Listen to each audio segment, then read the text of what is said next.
Tonight on Highway Patrol. Whereabouts? A major police hunt for a taxi passenger who's done a runner. With the taxi. A kid with an attitude. We've got light issues, we've got sign issues, and we've got a bad attitude. And has Officer Ash Bowden met the world's worst liar? You just said then she's married to me. You're just confusing me. She's married to my brother.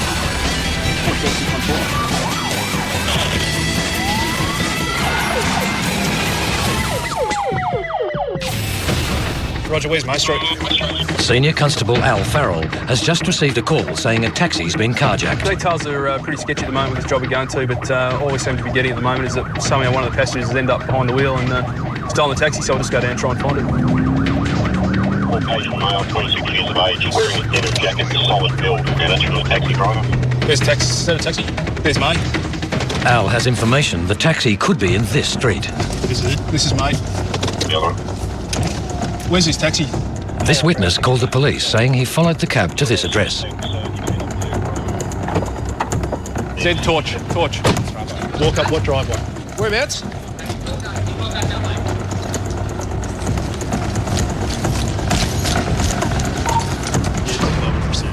Al finds the cab, but it looks like the taxi jacker may have fled the scene. I've done the front 2 sets of steps. All the internal doors are shut. Other units have arrived, and they immediately begin searching for the driver. Well, he's definitely not. We've checked up here, but there's definite chance he's jumped the fence and headed towards Brighton Road. But witnesses out the front say he may have taken off in the opposite direction. We saw him come up towards us. He was walking up the driveway, and we kind of got spooked. A few mates wanted to see what was going on, but we just decided to get out of there and call the cops. It definitely looks like he's taken off that way. I think that's probably going to be a southerly direction or thereabouts. Al now needs all the help he can get. Is it worth getting the air-wing up? If he's done a bunk down there... Port 614, sorry. Has a dog been requested? Yeah, roger that. We might just return to the front end and lock it down so we don't contaminate a trail. We'll take you with us. Yep. I'll go and do a bit of a recce area. Just going to take your mate with us and just have a look around the streets, all right? Police on the ground now take witnesses for a patrol of the area. As he's come over the fence at 14 May, we're not 100% sure if he's gone rough or the other way at this stage. With a major ground and air search underway, will the taxi jacker escape?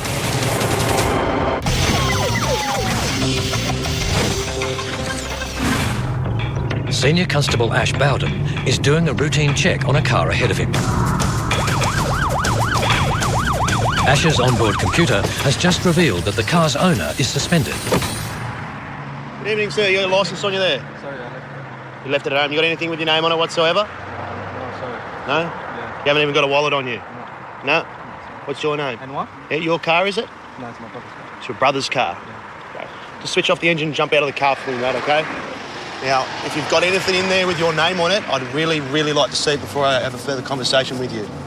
Well, I don't have nothing on it. You're not lying to me, are you? No? All right, jump out of the car. Is there something wrong? Yeah, there is, actually. I'll explain it to you when you're out of the car. The issue is that your brother Yes. is suspended from driving. Okay. If you don't come up with some sort of identification, I'm going to have to arrest you and take you back to the police station to prove who you are. I'm not lying to you. You can search me, search the car.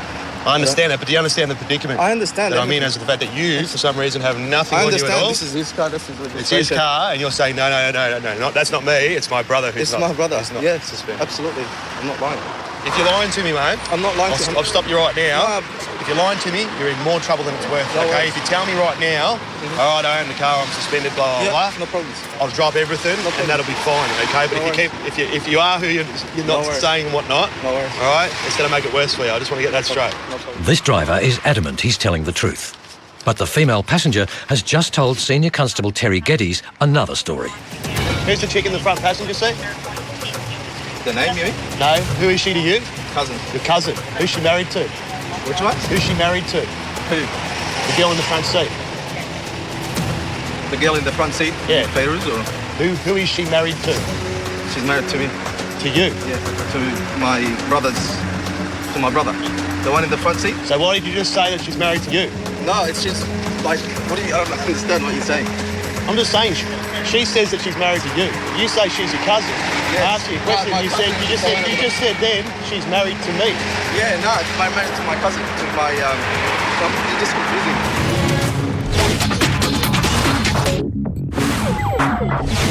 Bingo! Senior Constable Dean Pickering has just spotted a car parked illegally. Clearly gone past the no entry signs that say for the buses only, and he ain't no bus. And a quick look here suggests that there's possibly some exhaust issues.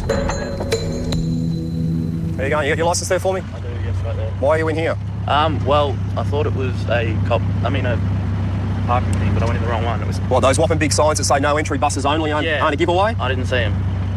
Well, Probably because you cruised in so fast. Okay. All right. I don't think I cruised in that fast, but You obviously went fast enough to miss two whopping big signs that say no entry buses only. All right, mate, is this car out of gear? I want to listen to how loud the exhaust is. It sort of sounds pretty loud. All right, give it a rev. Oh, you've got to be kidding me. Mate, that is bordering on deafening. You would blow an eardrum out if I stood behind that car. all right. You think it's okay, do you? I do. I actually got it just quietened just now, like a few Give days it another run. I'd hate to hear how it would have sounded before that. Pop the bonnet up. Is there going to be anything unroadworthy up there, underneath? No, it's up. Open the bonnet for me. Mate, your attitude will go a long way to determine what happens tonight. And right now, I've got to tell you, the more you keep talking, the more inclined I am to keep writing. Okay, all right. Is that all legal? The cold air intake. And all the parts on it? It's part of the car, yeah. Yeah, all right. I'm asking you. sorry for my attitude. I'm not creating an argument. Okay, But your attitude is determining where we go tonight. Yep. Your attitude's pretty poor. Yes. Okay? I understand that. Go and turn the headlight on, or does it not work? It's actually the globe's blown. I'm going to get it fixed. All right, so we've got exhaust issues, Yes. we've got light issues, we've got sign issues, Yes. and we've got a bad attitude. We've got exhaust issues, we've got light issues, we've got sign issues, Yes. and we've got a bad attitude. Senior Constable Dean Pickering is in a dispute with a driver who could use some attitude adjustment. I can't give you a ticket for a bad attitude, but I can give you a ticket for all the other stuff. All right. And that's what I'm going to do. He's committed quite a few different offences. I'm not going to ping him for every one of them, but what I write on this next one, we'll just see what his attitude's like and see if he's calmed down a little bit. All right, mate. How are we going now? We settled down a bit? We have, yeah. We have? Down. Yep. You know you've got a bad attitude. I do. All right, My it's parents not. have been saying that for years. They have? Yeah. They're probably wise people. Yeah. You know, I'm not saying you're a horrible person. I'm not saying any of that sort of stuff. It's just you come across, you know, I'm pointing out some stuff, but you just want to argue the point. I'm toying up whether I'm going to write you up for unroadworthy because of the exhaust or whether I write you out for sitting in a bus stop, which is a whole lot cheaper for you. Yeah. You know, your attitude's adjusted. I'm sort of leaning on the side of maybe kind of cutting you a little bit of a break. Yeah. Well, I would certainly like that. I mean, I did sort of step out of line a bit. I mean, I wasn't going to get anywhere. Really have enough. With the driver taking a new approach, Dean may now be prepared to rethink his fines. Yeah, well, I'm not going to give a cop attitude anymore. That's one thing. Stick your licence away. 2 tickets. Fatal obey the sign. 3 points. 3 points. Stopped in a bus zone. No points. All right, as opposed to an unroadworthy car. That's pretty good. I've cut your brake on that, all right? But, mate, fix the issues, all right? The exhaust is still incredibly too loud. And, you know, adjust that attitude. Your parents have got some good advice there, all right? Yeah, they're wise people. All right, mate. It came out okay for you tonight. Could have been a bit worse. Yeah, it did. Yep. All right, take it easy, okay? Right. See you, buddy.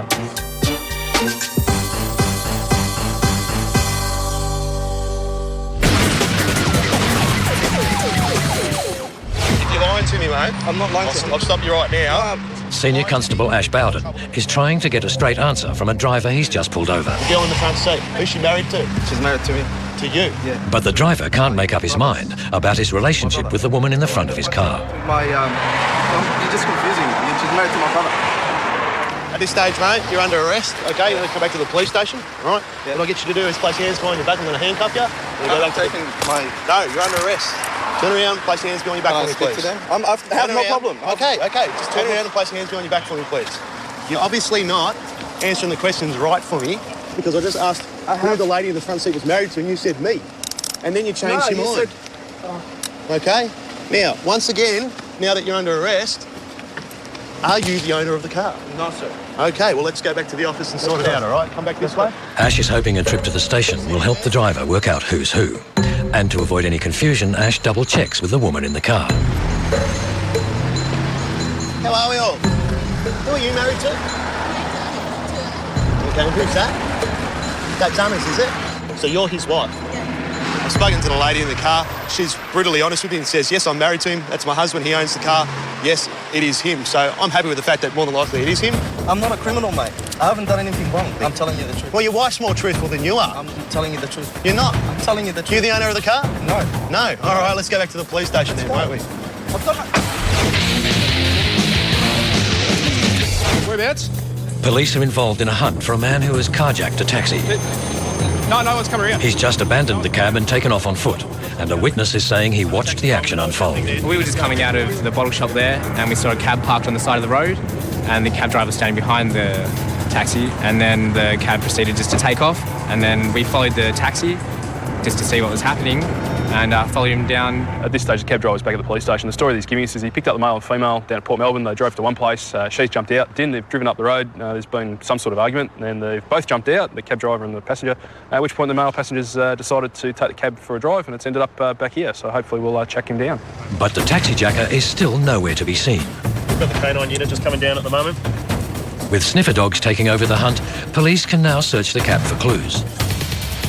The taxi jacker's fingerprints should be all over the cab, but police have just been told they may get an even bigger lead. Oh, very good. Security cameras are installed in all Melbourne taxis, and the company's director is about to find out if the camera was rolling.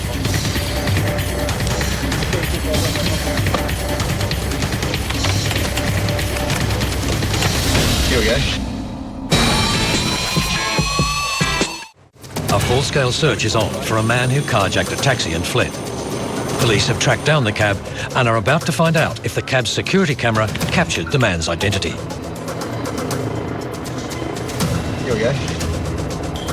The police are in luck. Oh, now he's driving. He was a passenger. Yeah. And with the taxi camera rolling the entire time, police now have a full account of what happened. She gets dropped off down St Kilda Bars. Okay. Gives the taxi driver extra cash to drop this plane at home. That's a good one. The manhunt has turned up no leads, but this clear image of the taxi jacker and his fingerprints from the cab should make it easy for police to track him down. You do a warrant for the keys and that distinctive top. Yeah. I've heard of people doing runners on taxis to avoid the fare, but very rarely do people do a runner with the taxi to try and avoid it. But the footage is fantastic. He'll get his 15 minutes of fame, and with those photos, he probably didn't realise he's being filmed, so it shouldn't be too hard to catch at all.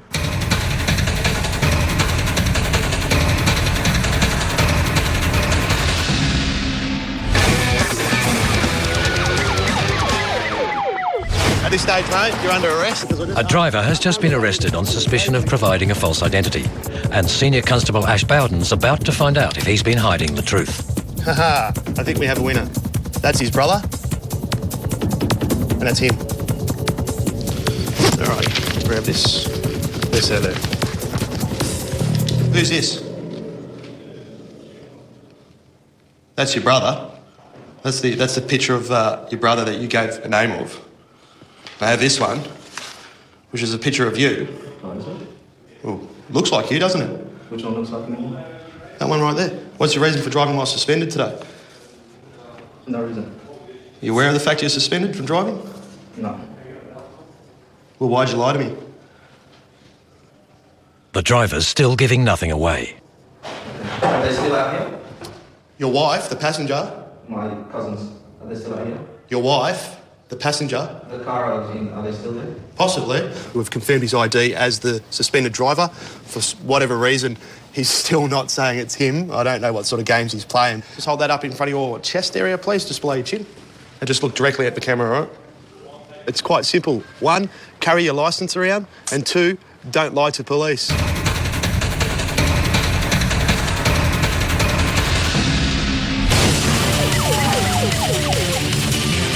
Now we're something at 130 again. A car has just been clocked speeding at 130 kilometres an hour. He nearly got hit by a truck as he passes it. He's not slowing down. Senior Constable Evan Brown follows the car He's all over the road. and does a quick registration check. If it's a registered owner, he's suspended.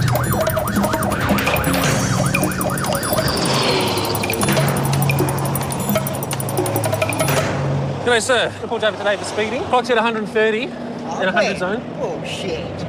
I overtook the truck and nearly cut me off. Right. Yeah.